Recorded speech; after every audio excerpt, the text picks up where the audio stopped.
ஒரு சீன தேசத்து அரசர் இருந்தார். அவருக்கு வயசாயிட்டுது. அவருக்கு அடுத்தபடியாக அவருடைய புள்ள பட்டத்துக்கு வரணும், ஆட்சி பொறுப்பை ஏற்றுக்கணும். ஒரு நல்ல தலைவனுக்கு இருக்க வேண்டிய பண்புகள்லாம் தன்னுடைய மகனுக்கு இருக்கணும்னு விரும்பினார் அந்த அரசர். அதனால் இளவரசனை பக்கத்தில் இருந்த ஒரு குரு கிட்ட அனுப்புனார். இளவரசன் அவர்கிட்ட போய் சேர்ந்தான். அந்த குரு என்ன பண்ணார் தெரியுமா? இவனை பார்த்து சொன்னார், இதை பாருப்பா, நீ என்ன பண்ணுற, இப்போவே பக்கத்தில் இருக்கிற காட்டுக்கு போ, நடு காட்டில் போய் ஒரு இடத்துல உட்காந்துக்கோ. அங்கே என்னென்ன சத்தம்லாம் உன் காதில் விழுதுன்னு கவனித்து கேளு. உன் காதில் விழுந்த ஓசைகள் என்னென்னங்கிறத என்கிட்ட வந்து சொல்லு, அதுதான் எனக்கு தெரியணும், உனக்கு வேலையும் அதுதான் அப்படின்னு சொல்லி அனுப்பி வச்சுட்டார். இளவரசன் காட்டுக்கு போனான். குரு சொன்னபடியே ஒரு இடத்துல உட்காந்து கவனித்து கேட்டான். அதுக்கப்புறம் குருக்கிட்ட திரும்பி வந்தான். என்னென்ன சத்தம்லாம் கேட்ட அப்படின்னு கேட்டார் குரு. குருவே, காட்டில் நான் பறவைகள் சத்தம்லாம் கேட்டேன், மிருகங்களின் ஓசையையும் கேட்டேன், இதை தவிர இடி மின்னல் மழை இதுகளோட சத்தத்தையும் கேட்டேன் அப்படின்னா. குரு யோசனை பண்ணார், நீ இன்னமும் சரியாக கேட்கல, அதனால் மறுபடியும் காட்டுக்கு போ, கொஞ்ச நாள் தங்கியிருந்து கேட்டுட்டு வா அப்படின்னார். இளவரசனுக்கு ஒன்றும் புரியல. இருந்தாலும் குருவின் கட்டளையாச்சே, மறுக்க முடியுமா? உடனே அவன் மறுபடியும் காட்டுக்கு போனான். ஒரு இடத்துல உட்காந்தான். கொஞ்ச நேரம் உன்னிப்பாக கவனித்து கேட்டான். சில நாள் கழித்து குருக்கிட்ட திரும்பி வந்தான். குருவே, இந்த தடவை சில துல்லியமான சத்தங்களையெல்லாம் கேட்டான். தேனீ பறக்கிற சத்தம், நீரோடையின் மெல்லிய ஓசை, இதெல்லாம் கேட்டேன்னா. குரு சிரித்தார். நீ மறுபடியும் காட்டுக்கு போ, இன்னும் சில நாள் அங்கே இரு, முழுமையாக கவனமாக கேட்டுக்கிட்டு வா அப்படின்னு சொல்லி அனுப்பி வச்சுட்டார். இளவரசனுக்கு குழப்பம் அதிகமாகிட்டுது. ஒன்றுமே புரியல. மறுபடியும் காட்டுக்கு போனான். மௌனமாக ஒரு இடத்துல உட்காந்துட்டான். அப்படியே தியானத்தில் ஆழ்ந்துட்டான். சில நாளில் அவனுக்கு இதுவரை கேட்காத ஓசைகள்லாம் கேட்க ஆரம்பிச்சிட்டுது. இதைத்தான் நான் கேட்கணும்னு என்னுடைய குரு எதிர்பார்த்துருக்கிறாருங்கிறத புரிஞ்சுக்கிட்டான். உடனே குருக்கிட்ட ஓடனான். குருவே, இந்த தடவை காதுகளுக்கு கேட்க முடியாத சில ஓசைகளை கூட என்னால் உணர முடிஞ்சுது. பூ மலருகிற ஓசை, சூரியனால் பூமி சூடாகிறப்போ எழுகிற ஓசை, காலை பனித்துளி இந்த புல்லுலாம் குடிக்கிற ஓசை, இது எல்லாம் என்னால் நல்லா கேட்க முடிஞ்சுது அப்படின்னா. குருவுக்கு இப்போ தான் திருப்தி ஏற்பட்டு தான். இளவரசனை பார்த்து சொன்னார், இதை பாருப்பா, இப்போ தான் நாட்டை ஆளுகிற தகுதி உனக்கு வந்திருக்குது அப்படின்னு சொல்லி அதுக்கு விளக்கமும் கொடுத்தாராம். எந்த அரசன் தன்னுடைய மக்களின் எதையும் பேசுகிற மௌன மொழியை, மௌன வார்த்தைகளை கேட்குறானோ அவன்தான் ஆள தகுதி உள்ளவன். எந்த அரசன் தன்னுடைய மக்களின் உணர்ச்சிகளை உண்மையாக உணர்றானோ அவன்தான் முதன்மையான அரசன். போலி வார்த்தைகளை மட்டும் கேட்டுட்டு பல மௌன ராகங்களை காதில் வாங்கிக்காதவன் அரசனே இல்லை. எந்த நாட்டில் எப்போ ஒரு அரசன் தன்னுடைய மக்களின் உணர்ச்சிகளை கேட்க மறுக்கிறானோ அன்னையிலேருந்தே அந்த நாடு அழிய தொடங்குது அப்படின்னு அர்த்தம். இதுதான் அந்த குரு இளவரசனுக்கு போதித்தது. வாயால் பேசுகிறத மட்டும் கேட்டு ஏமாறக்கூடாது, உணர்ச்சிகளையும் கேட்குறதுல தான் மனப்பக்குவம் உண்டாகும். மக்கள் உணர்ச்சிகளை புரிந்து கொள்ளாத அரசர்கள் நீடிச்சிருக்க முடியாது. அது மாதிரி நாடுகளில் அடிக்கடி குழப்பம் தான் உண்டாகும். அப்படி இருந்தால் அடிக்கடி ஆட்சி மாறிக்கிட்டு இருக்கும். அப்படிப்பட்ட ஒரு தேசம், அங்கே ஒரு சிறைச்சாலையில் 3 கைதிகள் பேசிக்கிட்டு இருந்தாங்க. ஒருத்தன் சொன்னான், நான் இந்த நாட்டு ராஜாவை எதிர்த்து பேசிக்கிட்டு இருந்தேன், அதனால் என்னை பிடிச்சி கொண்டாந்து இங்கே போட்டுவிட்டாங்க அப்படின்னா ஒருத்தன். இன்னொருத்தன் சொன்னான், நான் இந்த நாட்டு ராஜாவை ஆதரித்து பேசிக்கிட்டு இருந்தேன், அதனால் என்னை பிடிச்சி கொண்டாந்து இங்கே தள்ளிவிட்டாங்க அப்படின்னா. அது சரி, நீ என்ன தப்பு பண்ண அப்படின்னு சொல்லி 3வது ஆளை பார்த்து இவங்க கேட்டாங்க. அதுக்கு அந்த ஆள் சொல்கிறான், நான் தான் இந்த நாட்டு ராஜா அப்படின்னானா. நம்பிக்கை இல்லைன்னா இந்த உலகத்தில் நாம் நடமாடவே முடியாது. அவநம்பிக்கையோடு இருந்துக்கிட்டு இருந்தால் என்றைக்கும் அவஸ்தை தான். நாம் நம்புறது நடக்குதோ இல்லையோ அது வேறு விஷயம். ஆனால் எதையும் நம்பி தான் நாம் அடி வைக்க வேண்டியிருக்கு.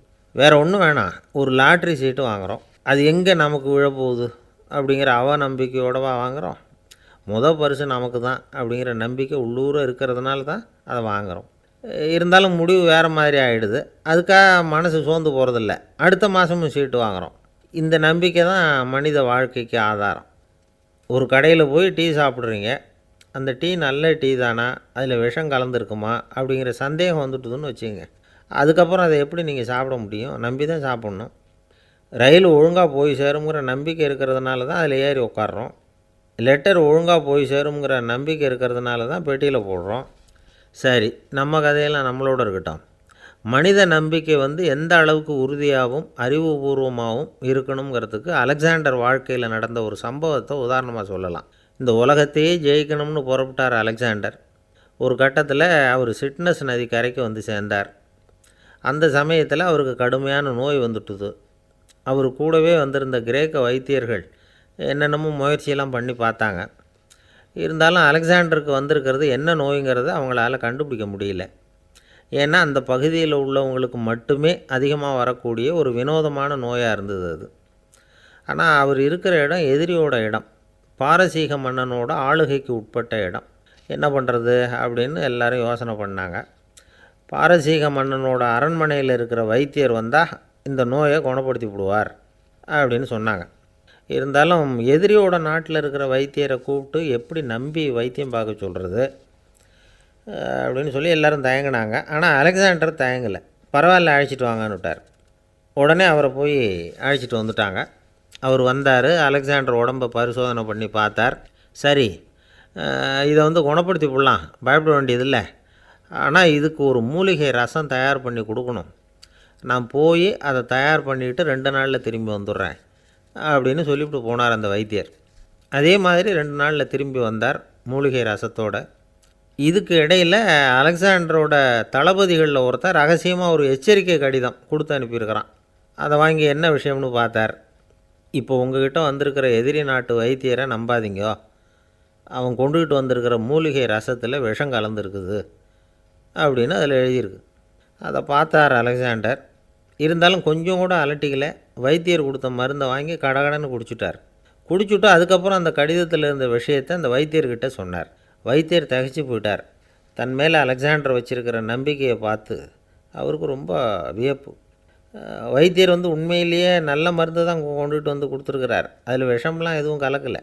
அதுக்கப்புறம் அலெக்சாண்டர் அந்த வைத்தியரை பார்த்து சொன்னாராம், நம்பிக்கைங்கிற அச்சாணியை ஆதாரமாக வச்சுக்கிட்டு தான் இந்த உலகம் சுற்றிக்கிட்டு இருக்குது. எனக்கு எதிரியாக இருந்தாலும் பாரசீக மன்னர் ரொம்ப பெரியவர். அப்பேற்பட்ட மன்னருடைய அரண்மனை வைத்தியர் தொழில் நேர்மை இல்லாதவராக இருக்க மாட்டார். அப்படி இருந்தால் அவரை அரண்மனை வைத்தியராக வச்சிருக்கவே மாட்டாங்க அப்படின்னு நம்பினேன். என்னுடைய நம்பிக்கை வீண் போகலை அப்படின்னாராம். இதுதான் மானுட நம்பிக்கைங்கிறது. இந்த காலத்துலேயும் இது மாதிரி இந்த மானுட நம்பிக்கை ரொம்பவும் சாமர்த்தியமாக கையாளுகிற கெட்டிக்காரங்க சில பேர் இருக்கிறாங்க. இந்த காலத்து குரு, அவருக்கு ஒரு சிஷ்யன். குரு முன்னாடி அந்த சிஷ்யன் ரொம்ப பணிவாக நின்று, குருவே, உங்கள் கையால் விஷத்தை கொடுத்தாலும் அதை வாங்கி மடமடன்னு குடிச்சிருவேன் அப்படின்னா. உன்னுடைய குரு பக்தியை மெச்சினேன் அப்படின்னார் குரு. அதுக்கு அந்த சிஷ்யன், அப்படி இல்லை குருவே, உங்கள்கிட்ட சிஷ்யனாக இருக்கிறத விட உங்கள் கையால் விஷத்தை வாங்கி குடிச்சு விட்றது ரொம்ப நல்லது, அதனால தான் அப்படி சொன்னேன் அப்படின்னா. ஒரு காடு, நல்ல மரம்லாம் செழிச்சு இருந்தது. அப்படிப்பட்ட காட்டில் ஒரு சாது இருந்தார். அவர் எப்படின்னா எப்போவும் ஒரு மரத்தடியில் உட்காந்துருப்பார். ஏன்னா அவருடைய இருப்பிடமே அதுதான். அவர் என்ன பண்ணுவார், 3 கல் வச்சுருந்தார். செங்கல் மாதிரி இருக்கும், ஆனால் அதை விட கொஞ்சம் பெருசாக இருக்கும். எதுக்கு அந்த 3 கல்லுன்னா அதுதான் அவருடைய படுக்கை. அதாவது தூங்குறப்ப ஒரு கல்லை தலைக்கு கீழே வச்சுக்குவார், இன்னொரு கல்லை இடுப்புக்கு கீழே வச்சுக்குவார், இன்னொரு கல்லை காலுக்கு கீழே வச்சுக்குவார். உடம்பை அப்படியே ஒரு தகட்டால் மூடிக்குவார், அப்படியே தூங்கி போடுவார். மழை பெய்யுதுன்னு வச்சுங்க, அவர் உடம்பு 3 கல் மேலே இருக்குதா, அதனால் தண்ணி அடியில் ஓடி போடும், உடம்பு நனையாது. மேலே தகடு இருக்கிறதுனால மழையும் உடம்புல படாது. அவர் தூக்கமும் கெடாது, நிம்மதியாக தூங்குவார். பகலில் அந்த 3 கல்லையும் ஒரு சேர ஒரு அடுப்பு மாதிரி வச்சு அது மேலே உட்காந்துக்குவார். அதனால் பாம்பு பூச்சி எதுவும் அவரை தொந்தரவு பண்ணுறதில்ல, அது பாட்டுக்கு நகர்ந்து போயிடும். அவர் பாட்டுக்கு நிம்மதியாக இருப்பார். யாராவது எதையாவது கொண்டுகிட்டு கொடுத்தா அதை வாங்கி சாப்பிடுவார், அவ்வளவுதான். ஒரு நாள் அந்த நாட்டு அரசன் காட்டுக்கு வேட்டையாட வந்தான். அந்த வழியாக வந்தப்போ இந்த சாது படுத்துருக்கிறத பார்த்தான், பரிதாபப்பட்டான். ஐயோ பாவம், இவர் இப்படி இந்த கல் மேலே உடம்பை வச்சுக்கிட்டு தூங்குறாரே, என்ன பாடுபடுவார், இவரை நாம் அரண்மனைக்கு அழைச்சிட்டு போய் சுகமாக நிம்மதியாக இருக்கிறதுக்கு வழி செஞ்சு கொடுப்போம், அது ரொம்ப நல்லாயிருக்கும் அப்படின்னு நினச்சான். அப்படி நினச்சிக்கிட்டே அரண்மனைக்கு வந்துட்டான். அதுக்கப்புறம் ஒரு பல்லக்கையும் 2 சேவகர்களையும் காட்டுக்கு அனுப்பி அந்த சாதுவை மெதுவாக இங்கே அழைச்சிட்டு வந்துடுங்க அப்படின்னு சொல்லி அனுப்பி வச்சான். இவங்க போய் அவர்கிட்ட விவரத்தை சொன்னாங்க. எனக்கு என்னத்துக்கு அரண்மனை வாசம் அப்படின்னார். இருந்தாலும் மன்னர் உத்தரவு, நீங்கள் அவசியம் வரணும் அப்படின்னாங்க இவங்க. சரின்னு சொல்லிவிட்டு வேறு வழி இல்லாமல் புறப்பட்டார். புறப்படும் பொழுது என்ன பண்ணார்னா, மறக்காமல் அந்த 3 கல் ஒரு தகடு அதையும் எடுத்து பல்லக்கில் வச்சுக்கிட்டார். என்னத்துக்கு இதையெல்லாம் எடுத்து வைக்கிறாரு அப்படின்னு சொல்லி அவங்க யோசனை பண்ணாங்க. இருந்தாலும் அதை பற்றி ஒன்றும் கேட்கல.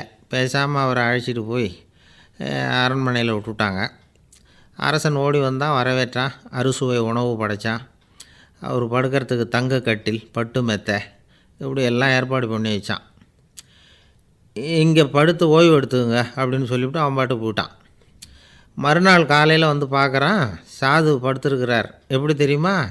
அந்த பட்டு மெத்தை மேலே 3 கல்லையும் வச்சு வழக்கம் போலவே அது மேலே படுத்துருக்கிறார். அதுக்கு மேலே தகடு. அரசன் பார்த்துட்டு அதிர்ச்சி ஆகிட்டான். என்ன சுவாமி இப்படி அப்படின்னா, சாது சொன்னார், எனக்கு தேவையும் இல்லை குறையும் இல்லை, எல்லா இடத்துலையும் எனக்கு ஒரே மகிழ்ச்சி தான் அப்படின்னார். மகிழ்ச்சிங்கிறது தங்க கட்டிலேயோ பட்டு மெத்தையிலேயோ இல்லை, அது மனசில் இருக்கிற ஒரு விஷயம். உண்மையான மகிழ்ச்சிக்கு வழி மனப்பக்குவம் அப்படிங்கிறது அந்த அரசனுக்கு புரிஞ்சுதான். இந்த காலத்தில் ஒரு சாமியார், அவரை தேடி ஒரு சீடன் வந்தான். என்னாச்சு தெரியுமா? சுவாமி, எனக்கு நிம்மதி வேணும், அதுக்கு என்ன வழின்னு கேட்டான். சாமியார் நிமிர்ந்து பார்த்தார். அப்புறம் சொன்னார், நீ ஏகப்பட்ட பேர்கிட்ட கடன் வாங்கியிருக்கிற, அதையெல்லாம் திருப்பி கொடுத்தா தான் உனக்கு நிம்மதி கிடைக்கும்னார். இவனுக்கு ஆச்சரியம். அது எப்படி சாமி, அவ்வளவு கரெக்டாக நான் கடன் வாங்கினதை கண்டுபிடிச்சிங்க அப்படின்னா, உனக்கு கடன் கொடுத்து சாமியாராக போனதே நான் தான்ப்பா, அதனால தான் இந்த கதிக்கு வந்தேன். என்கிட்டயே நிம்மதிக்கு வழி கேட்குறிய, அதுதான்டா வேதனை அப்படின்னாராம் அவர். ஒரு ஊரில் ஒரு பெரிய ஞானி இருந்தார். அவர் படுக்கையில் இருந்தார். இன்னும் கொஞ்சம் நேரம்தான் அவர் இந்த உலகத்தில் இருக்க போகிறார். அவரை சுற்றி ஏகப்பட்ட கூட்டம். ஏற்கனவே அவருடைய உபதேசங்களை கேட்டவங்க பல பேர் அவரை சுற்றி நிற்கிறாங்க. அந்த ஞானி மெதுவாக கண்ணை திறந்து பார்க்குறார். எல்லாரும் அவருடைய கடைசி வார்த்தையை கேட்கறதுக்காக அவளோட காத்துக்கிட்டு இருக்கிறாங்க. அந்த ஞானி மெதுவாக பேச ஆரம்பித்தார். நான் என்னுடைய வாழ்நாள் பூராவும் உங்களுக்கு நிறைய போதனைகள் சொல்லிக்கிட்டு இருக்கிறேன். பேரானந்தம், மகிழ்ச்சி, தியானத்தன்மை, இதை பற்றியெல்லாம் சொல்லியிருக்கிறேன். இப்போ நான் வேறு ஒரு கரைக்கு போய்கிட்டுருக்கிறேன். நான் இனிமேல் இந்த கரையில் இருக்க மாட்டேன். நீங்கள் நான் சொன்னதையெல்லாம் கேட்டீங்க, ஆனால் எதையும் நீங்கள் நடைமுறைப்படுத்தி பார்க்கல. எல்லாம் கேட்டதோடு சரி, அதோடு விட்டுவிட்டீங்க. அப்புறம் அதை தள்ளி போட்டுக்கிட்டே வந்துட்டீங்க. மேலும் அதை தள்ளி போடுறதுல எந்த பிரயோஜனமும் கிடையாது. இப்போ நான் போய்கிட்டு இருக்கிறேன், உங்களில் யாராவது என்னோட வர்றதுக்கு தயாரா அப்படின்னு கேட்டார். அவ்வளவுதான், யாரும் வாயை திறக்கலை. ஒரே மௌனம், சத்தமே இல்லை. ஒருத்தர் பார்த்துக்கிட்டே நிற்கிறாங்க. அந்த கூட்டத்தில் ஒரு ஆள் அந்த ஞானி கூடவே 40 வருஷத்துக்கு மேலே இருந்திருக்கிறான். அவனும் வாயை திறக்காமல் இன்னொருத்தன் முகத்தை பார்த்துக்கிட்டே நிற்கிறான். இந்த சமயத்தில் பின்னாடி நின்றுக்கிட்டு இருந்த ஒருத்தன் கையை தூக்கினான். ஞானி அவனை பார்த்தார். சரி, ஒருத்தனுக்காவது நம்மோட வர்றதுக்கு தைரியம் இருக்குது அப்படின்னு நினச்சார். ஆனால் அந்த ஆள் என்ன சொன்னான் தெரியுமா? ஐயா, நீங்கள் கேட்குறப்போ நான் உடனே எழுந்திருக்கல, கையை மட்டும்தான் தூக்கினேன். என்ன காரணம்னா, நான் எப்படி அடுத்த கரைக்கு சேர்றதுங்கிறது தெரிஞ்சுக்கிறதுக்காகத்தான். அந்த விவரத்தை மட்டும் இப்போ உங்ககிட்ட இருந்து நான் தெரிஞ்சுக்க ஆசைப்பட்றேன். ஏன்னா இப்போ நான் உங்கள் கூட வர்றதுக்கு தயாராக இல்லை. எவ்வளவோ காரியங்களை நான் இன்னும் இங்கே முடிக்க வேண்டி இருக்குது. வீட்டுக்கு ஒரு விருந்தினர் வந்திருக்கிறார், என்னுடைய இளைய மகனுக்கு கல்யாணம் பண்ணி வைக்கணும். அதனால் இன்றைக்கி உங்கள் கூட வர முடியாது. அது மட்டும் இல்லை, இப்போ உங்கள் கூட அடுத்த கரைக்கு வந்தால் திரும்பி வர முடியாதுன்னு வேறு சொல்கிறீங்க. அதனால் இப்போ நான் வரல. இன்னொரு நாள் நிச்சயமாக நான் வர்றேங்க, உங்களை சந்திக்கிறேன். அதனால் இப்போ நீங்கள் இன்னொரு தடவை எங்களுக்கு விளக்கமாக சொல்லணும். ஏற்கனவே பல தடவை சொல்லியிருக்கிறீங்க. தயவு பண்ணி இப்போ ஒரு தடவை சொன்னீங்கன்னா சௌகரியமாக இருக்கும். அந்த அடுத்த கரையை அடையிறது எப்படி, இப்போ ஒரு தடவை அதை விளக்கமாக சொல்லிட்டிங்கன்னா நல்லா ஞாபகப்படுத்திக்குவேன். அது சரியான சமயம் வர்றப்போ இது எனக்கு உதவியாக இருக்கும் அப்படின்னு நானும். ஆனால் உண்மை என்ன தெரியுமா? அந்த சரியான சமயம் வரவே இல்லை அப்படிங்கிறது தான் உண்மை. இப்படி அந்த கதை முடியும். இந்த கதை அந்த ஒரு ஆளுக்கு மட்டும் இல்லை, கிட்டத்தட்ட எல்லாருக்குமே அது பொருந்தும் அப்படிங்கிறாங்க விவரம் தெரிஞ்சவங்க. எல்லாருமே அந்த சரியான தருணத்துக்காகத்தான் காத்துக்கிட்டு இருக்கிறாங்களாம். அதுக்காக ஜோசியம் பார்க்குறாங்க, கைரேகை பார்க்குறாங்க, நாளைக்கு என்ன நடக்குங்கிற ஆவலில் எல்லோரும் காத்துக்கிட்டு இருக்கிறாங்க. ஆனால் அந்த ஒரு நாள் ஒருபோதும் வரப்போகிறதில்ல. நீங்கள் தள்ளி போடுறதுக்காக பல அர்த்தமில்லாத காரணங்களை தேடுறீங்க அப்படிங்கிறார் ஒரு ஞானி. காத்திருக்கிறதுலேயே நம்ம காலம் ஓடி போயிடுது. ஏன்னா இன்றைக்கி நாம் சிந்திக்கிறது நாளைக்கு நாம் சிந்திக்கிறது இல்லை. ஒவ்வொரு நாளும் ஒவ்வொரு மாதிரி போயிடுது. நாளைக்கு மறுநாளை பற்றியே சிந்திக்கிறோம். இப்படியே அது பாட்டுக்கு போயிடும்.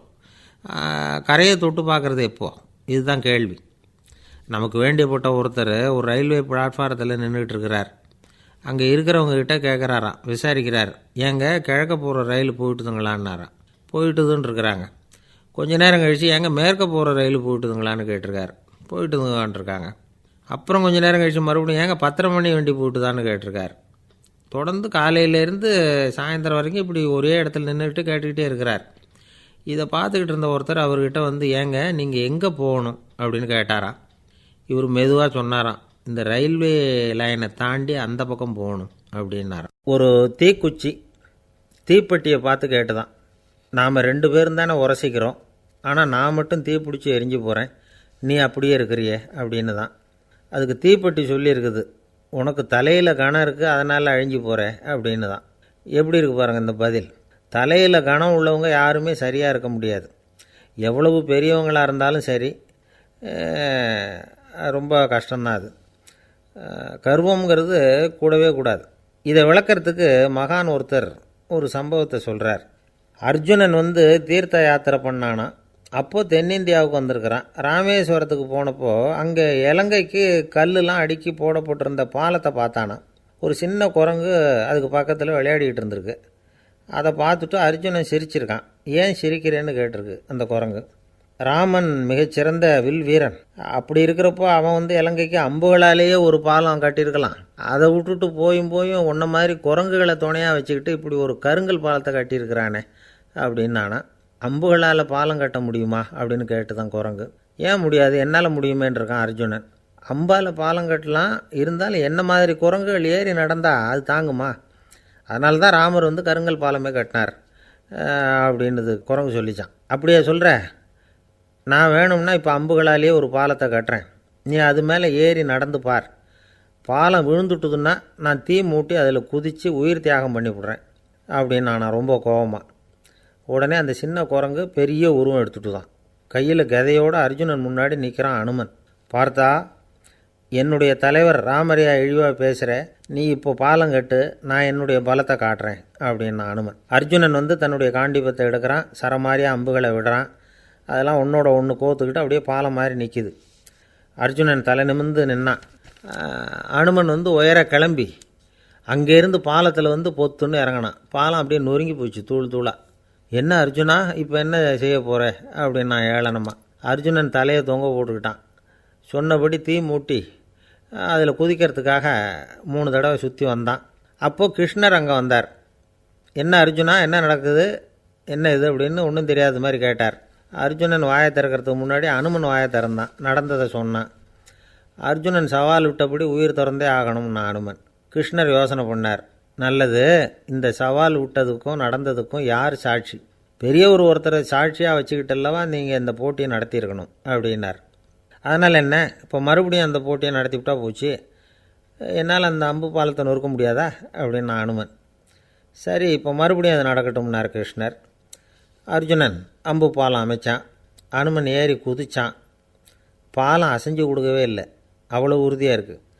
இப்போ அனுமன் தலையை குனிஞ்சிக்கிட்டான். அர்ஜுனன் நன்றியோடு நிமிர்ந்து பார்த்தான். கிருஷ்ணருடைய தோள்கள்லேயும் முதுகள்லேயும் ரத்தம். என்ன சுவாமி, என்ன நடந்ததுன்னு நான் பதறி போய், உன் அம்பு பாலத்தை நான் தான் முட்டு கொடுத்து தாங்கிக்கிட்டு இருந்தேன். அனுமன் குதித்தப்போ என் மேலே ஏற்பட்ட காயங்கள் இவை. பின்ன உன்னுடைய அம்பு பலத்தினாலேயா பாலம் நின்றுதுன்னு நினைக்கிற அப்படின்னாராம்.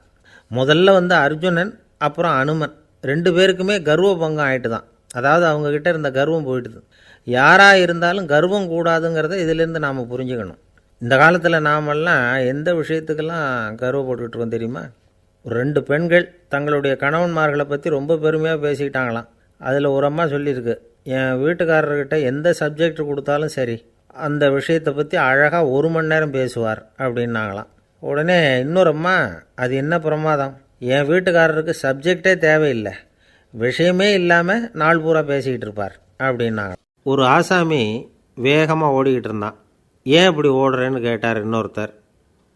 அங்கே ஒரு ஆள் அடிபட்டு கிடக்கிறான், அதை பார்த்தேன், உடனே ஓடுறேன்னா. எங்கேன்னு கேட்டார். ஆஸ்பத்திரிக்குன்னா. ஒரு ஆள் அடிபட்டு கிடக்கிறத பார்த்தா உடனடியாக நாம் செய்ய வேண்டியது முதல் உதவி, அதுக்கப்புறம் தான் ஆஸ்பத்திரி. இன்றைக்கி விபத்துங்கிறது சர்வசாதாரணமாக நடந்துக்கிட்டு இருக்குது. வாகன விபத்து, வெடிகுண்டு விபத்து, தீ விபத்து, கட்டடம் சரியறது, பூகம்பம், இப்படி நிறைய நடக்குது. ஒரு விபத்தை பார்த்துட்டா நம்மளில் பல பேர் நமக்கு என்னத்துக்கு வம்புன்னு ஒதுங்கி போயிடுறதும் உண்டு. சில பேர் துணிஞ்சு கிட்ட போய் உதவி செய்கிறதும் உண்டு. அப்படி உதவி செய்ய நினைக்கிறவங்களுக்கு உபயோகப்படுற தகவல் இது. விபத்தில் காயமடைஞ்சவங்களை 3 பிரிவாக பிரிக்கலாமா. முதல் வகை கொஞ்சம் சீரியஸானது. உயிருக்கு உடனே ஆபத்து தரக்கூடியது. மூளைக்காயம், முகம், கழுத்து காயங்கள், இருதயம், நுரையீரல் காயங்கள், வயத்தில் உள்ளுறுப்பு காயங்கள், அதிகப்படியான இரத்தப்போக்கு, இதனால எல்லாம் பாதிக்கப்பட்டிருந்தால் அது முதல் வகை அப்படின்னு நாமளே மனசுக்குள்ளே முடிவு பண்ணிக்கணும். இவங்களுக்கெல்லாம் உடனடியாக முதல் உதவி கொடுக்கணும். தாமதப்படுத்தாமல் ஆஸ்பத்திரிக்கு கொண்டுகிட்டு போயிடணும். இப்படி கொஞ்சம் எச்சரிக்கையாக நடந்துக்கிட்டால் அவங்களில் பல பேரை காப்பாற்றி போடலாம். ரெண்டாவது வகை எப்படின்னா, முதல் உதவி விரைவாக கிடைச்சா உயிர் பிழைக்கக்கூடிய மார்பு காயங்கள், கைகால் எலும்பு முறிவு, இடுப்பு முதுகெலும்பு காயம், சீரான இரத்த சேதம், இப்படிப்பட்டவங்களை ரெண்டாவது வகையாக பிரிக்கணும். ஆபத்து இல்லாத சிராய்ப்புகள், சிறு காயங்கள், இரத்த உறைவுகள், இதனால் பாதிக்கப்படுறவங்க மூணாவது வகை. ஒருத்தர் தலையில் அடிபட்டு நினைவு விழுந்துட்டார்னு வச்சுங்க, அவருக்கு வாந்தி வர்றதுனால புறையேறி மூச்சு அடைப்பு உண்டாகும். இப்படி ஆகாமல் இருக்கிறதுக்காக தலையை ஒரு பக்கமாக சாய்ச்சி வைக்கலாம். நாடி துடிப்பையும் இதய துடிப்பையும் தொட்டு பார்க்கணும். அது குறைஞ்சிருந்தாலும் சரி, நின்று இருந்தாலும் சரி, அவர் மார்பை நிமிஷத்துக்கு 80 தடவை உள்ளங்கையால் அழுத்தி இதய துடிப்பை மீட்கிறதுக்கு உதவி பண்ணணும். கழுத்தில் காயம்பட்டாலும் ஆபத்து அதிகம். கழுத்துக்கு அடியில் ஒரு துண்டை மடித்து வைக்கலாம். 2 பக்கமும் சின்ன தலையணை அல்லது துணி மடிப்புகளை வச்சு கழுத்தை அதிகமாக அசையாமல் பார்த்துக்கலாம். முதுகெலும்பு முறிஞ்சிருக்குமோ அப்படிங்கிற சந்தேகம் இருந்ததுன்னா அவரை அதிகமாக அசைய விடக்கூடாது.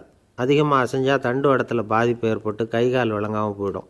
அவரை ஒரு கனமான போர்வை இல்லைன்னா பாயில் படுக்க வச்சு 4 பேர் மெதுவாக தூக்கி மருத்துவ உதவிக்கு அனுப்பி வைக்கலாம். கையெலும்பு முறிஞ்சிருந்தால் முறிஞ்ச பாகத்தை உடம்போடு சேர்த்து அசையாமல் கட்டி போடலாம். கால் எலும்பு முறிஞ்சிருந்தால் மற்ற காலோடு சேர்த்து கட்டி போடலாம். முறிஞ்ச பாகம் தொங்காமல் பார்த்துக்கணும். அப்போ தான் வீக்கம் உண்டாகாமல் இருக்கும். வெட்டு காயம், குண்டடிப்பட்ட காயம், இதிலெல்லாம் இரத்தப்போக்கு அதிகமாக இருக்கும். ரத்தம் வெளியேற ஆபத்து அதிகம். சுத்தமான துணியை பல மடிப்புகளை மடித்து காயத்தின் மேலே வச்சு அழுத்தமாக ஒரு 10 நிமிஷம் பிடிச்சிக்கணும். ரத்தம் நின்ன உடனே காயத்துக்கு கட்டு போடலாம். சில சமயம் காயம்பட்ட பாகத்தை உயரமாக தூக்கி பிடிச்சிக்கிட்டா தான் ரத்த கசிவு நிற்கும். இந்த விவரங்களையெல்லாம் கொஞ்சம் மனசில் வாங்கி வச்சுக்கிட்டோம்னா சமயத்தில் உதவும். ஏன்னா இந்த காலத்தில் விபத்து எந்த ரூபத்தில் எப்போ வரும்னு யூகிக்கவே முடியல. நண்பர் ஒருத்தர் சொன்னார், நேற்றுக்கு பாருங்கள் சார், என் கண்ணு முன்னாடியே ஒரு சின்ன விபத்து நடந்ததுன்னார். என்னென்னு விசாரித்தோம். ஒரு பஸ்ஸில் வந்துக்கிட்டு இருந்தேன்.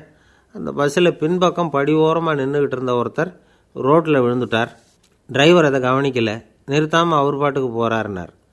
கண்டக்டர் உடனே விசில் கொடுத்து பஸ்ஸை நிறுத்த வேண்டியது தானே அப்படின்னோம். அதுதான் சார் முடியாமல் போச்சுன்னார் அவர். ஏன்னு கேட்டாங்க. தவறி கீழே விழுந்ததே அந்த கண்டக்டர் தான் சார் அப்படிங்கிறார். ரொம்ப நாளைக்கு முன்னாடி ஒரு நாள் கோவலன் நாடகம் நடந்தது. எங்கள் மதுரையில் நடந்தது. அதில் ஒரு முக்கியமான கட்டம். கண்ணகி கிட்ட சிலம்பை வாங்கிக்கிட்டு அதை விற்கிறதுக்காக மதுரை நகருக்கு புறப்படுறான் கோவலன். அந்த சமயத்தில் கண்ணகி பாடுற மாதிரி ஒரு நாடக பாடல். நாடக ஆசிரியர் எழுதினது. அது என்ன பாட்டுன்னா, மா பாவியோர் கூடி வாழும் மதுரைக்கு மன்னா போகாதீர் என்று அப்படின்னு ஆரம்பிக்கும் அந்த பாட்டு. இதுதான் அந்த பாட்டு. இதை கண்ணகி மேடையில் பாடின உடனே கூட்டத்தில் சலசலப்பு. நம்ம ஊர்லேயே நமக்கு முன்னாடியே நின்றுக்கிட்டு மா பாவியோர் கூடி வாழும் மதுரை அப்படின்னு சொல்கிறாங்களே, என்ன தைரியம் அப்படின்னு எல்லாம் குழப்பம் பண்ண ஆரம்பிச்சிட்டாங்க. மக்கள் சத்தம் போட ஆரம்பிச்சிட்டாங்க. எதிர்ப்பு குரல் அது பாட்டுக்கு வர வர அதிகமாக போட்டுது. கொண்டுக்கிட்டு வா அந்த நாடக ஆசிரியரை, எழுதுனது யார் அப்படின்னு ஒரே சத்தம், கூச்சல். வேறு வழி இல்லை. மெதுவாக மேடைக்கு வந்தார் அந்த நாடக ஆசிரியர். 4 பக்கத்திலிருந்தும் கேள்வி கணைகள். மக்களை பார்த்து கொஞ்சம் அமைதியாக இருங்கோ அப்படின்னு சொல்லிவிட்டு தன்னுடைய விளக்கத்தை சொல்ல ஆரம்பித்தார் அந்த நாடக ஆசிரியர். மா அப்படின்னு சொன்னால் திருமகளாகிய லட்சுமி அப்படின்னு அர்த்தம். பா அப்படின்னா கலைமகளாகிய சரஸ்வதி. வி அப்படின்னா மலைமகளாகிய பார்வதி.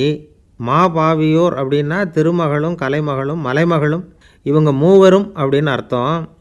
இந்த 3 பேரும் வாழ்கின்ற மதுரை புனிதம் நிறைந்தது, சகல செல்வங்களும் நிறைஞ்சது.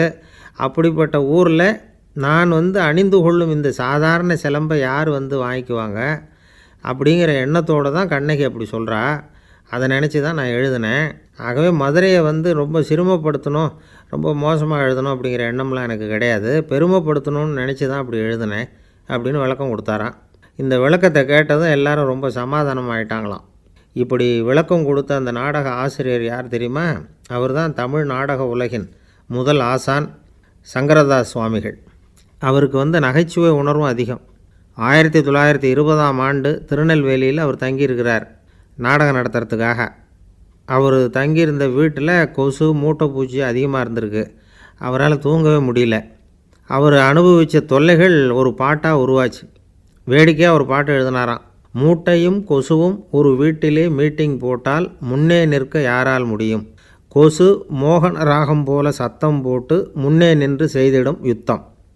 இதை மறுநாள் நாடகத்தில் கோமாளி வேஷம் போட்ட ஒரு சிறுவனை விட்டு பாட வச்சுருக்கார். எல்லாரும் சிரித்து ரசித்தாங்களாம்.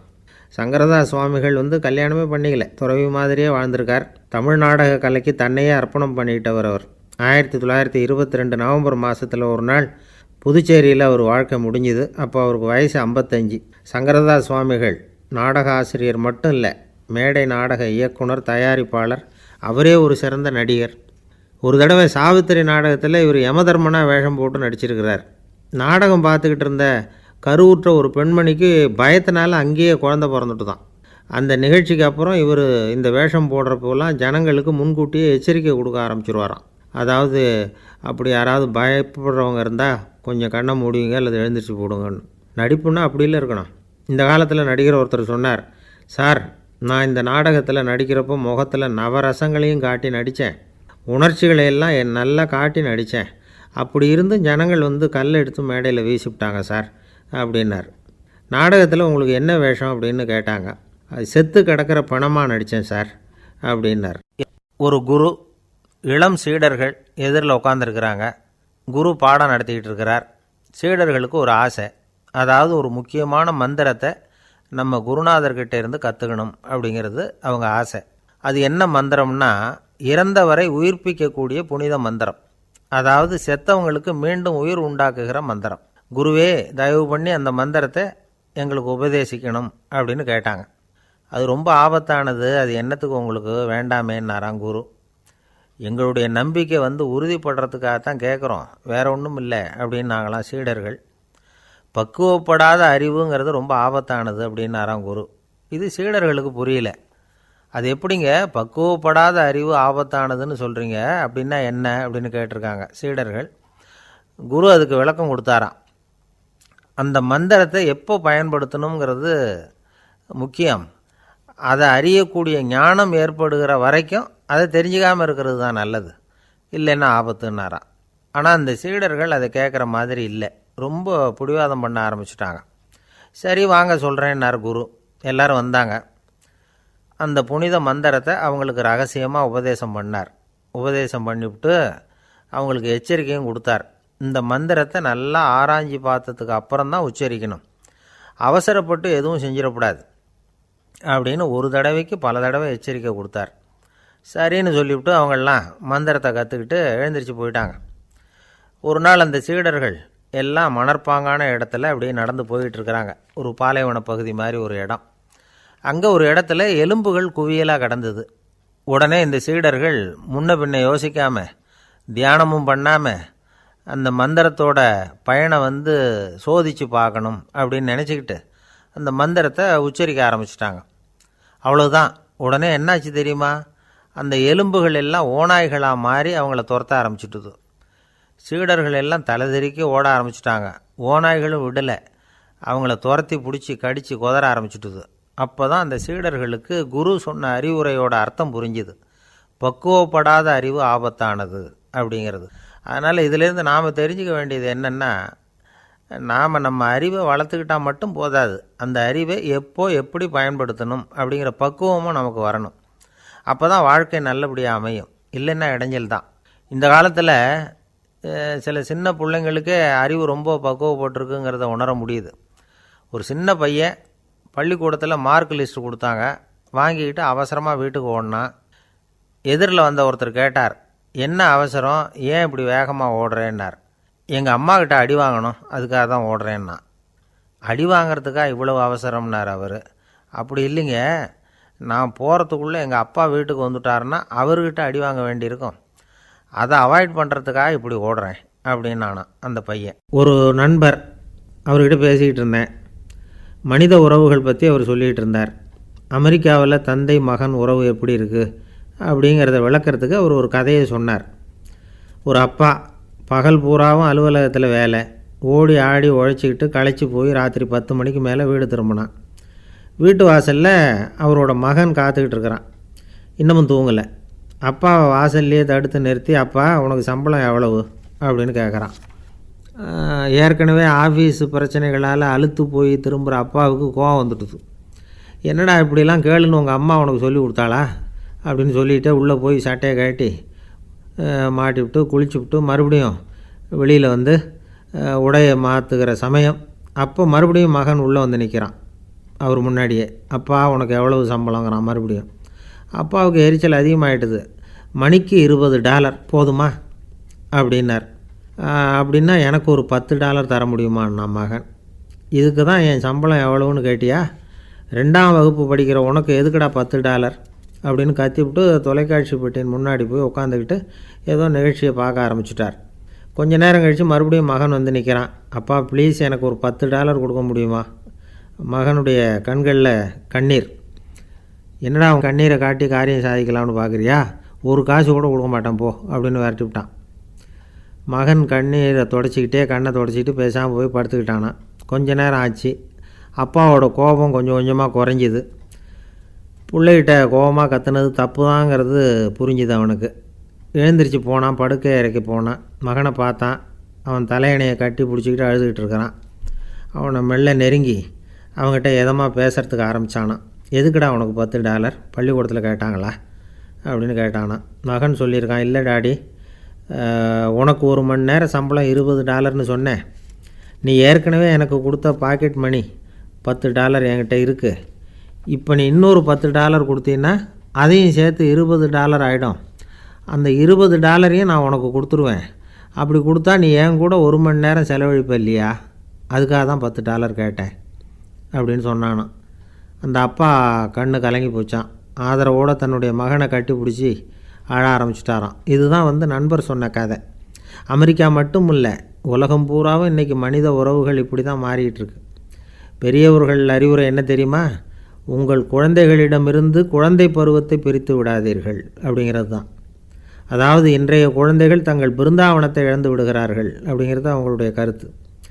இந்த நிலைக்கு நாம் காரணமாக இருந்துடக்கூடாது. குழந்தைகளோட விளையாடுவோம், குடும்பத்தோடு உறவாடுவோம் அப்படிங்கிறது தான் நம்முடைய நோக்கமாக இருக்கணும். இன்றைய உறவு முறைக்கு இன்னொரு உதாரணம் சொல்லுவாங்க. ஒருத்தர் வந்தாராம். அவர் பக்கத்தில் ஒரு சின்ன பையன். நாம் அவரை விசாரிக்கிறோம், யார் இந்த பையன் அப்படின்னா அவர் சொல்கிறார், இவன் எனக்கு தூரத்து உறவு அப்படின்னாராம். இந்த தூரத்து உறவுன்னா எப்படின்னு இருக்கான். இதுக்கு அவன் சொல்லியிருக்கிறான், இவன் எங்கள் அப்பாவுக்கு 8வது புள்ளை அப்படின்னானான்.